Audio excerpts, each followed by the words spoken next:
There's a strange moment when you realize someone has been controlling you without ever giving you an order. You start questioning your own memory. You apologize when you did nothing wrong. You feel guilty for saying no.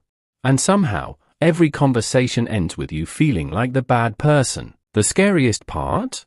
Manipulation rarely looks like manipulation. Sometimes, it sounds like love. Sometimes, concern. Sometimes, even kindness. And once you understand the psychology behind it, you may start recognizing patterns you never noticed before. Imagine this. You're talking to someone you care about. You tell them, "That thing you said earlier really hurt me." Instead of listening, they look at you and say, "Seriously? You're too sensitive." Suddenly, the conversation changes. You're no longer talking about what they did. You're defending why you felt hurt. A few minutes later, you're apologizing. Not because you were wrong, but because they successfully moved the focus from their behavior to your emotions. This is one of the most powerful things about manipulation. The manipulator doesn't always need to convince you that they are right. They only need to make you doubt yourself. Your brain naturally wants consistency. When someone you trust behaves badly, your mind experiences a conflict. You think, "They care about me, so why would they treat me like this?" Instead of accepting that contradiction, your brain may search for another explanation. Maybe I misunderstood. Maybe I overreacted. Maybe I'm the problem. And that is where manipulation becomes powerful.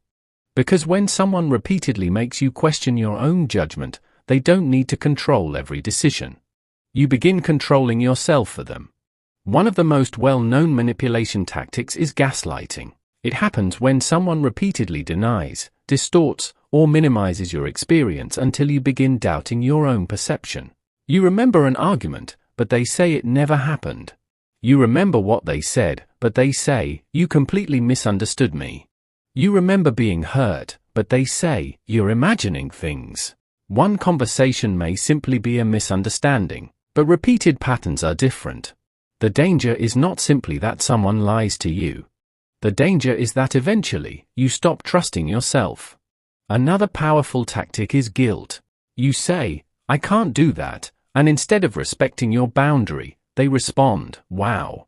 I guess I know how much I mean to you now." Notice what happened. They didn't actually ask you to change your decision. They attacked your identity. Now you're no longer thinking about your boundary. You're thinking, "Am I a bad friend? Am I selfish? Should I prove that I care?" And suddenly, guilt becomes the leash. A healthy relationship allows you to say no. Manipulation makes you feel like you have to earn permission to say it. Silence can also be used as a weapon. There's a difference between taking space to calm down and deliberately withdrawing affection to punish someone. Imagine someone stops replying because you disagreed with them. You become anxious. You send another message, then another. Eventually, you apologize just to restore peace. And the other person learned something important: silence works. The next time they want something from you, they don't need to argue. They simply disappear. And you begin changing your behavior just to avoid being ignored.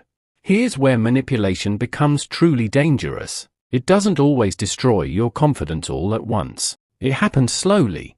One small comment, one guilt trip, one denial, one emotional punishment. Eventually, you start thinking before every sentence, "Will they get angry? Will they leave?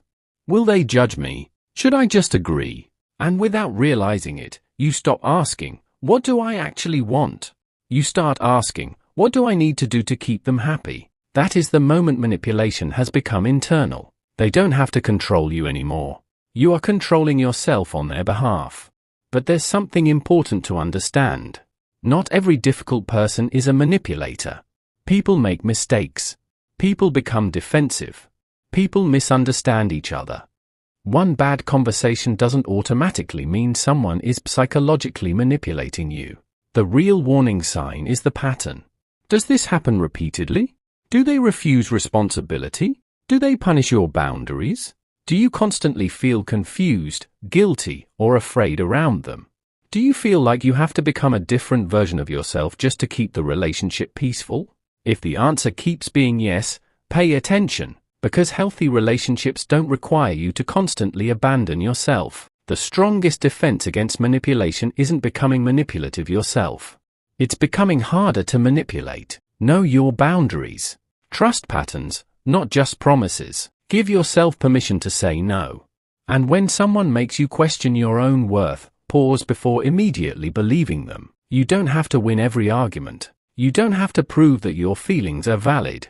And you don't have to keep explaining yourself to someone who benefits from misunderstanding you. Sometimes, the most powerful thing you can say is simply, "I know what I experienced."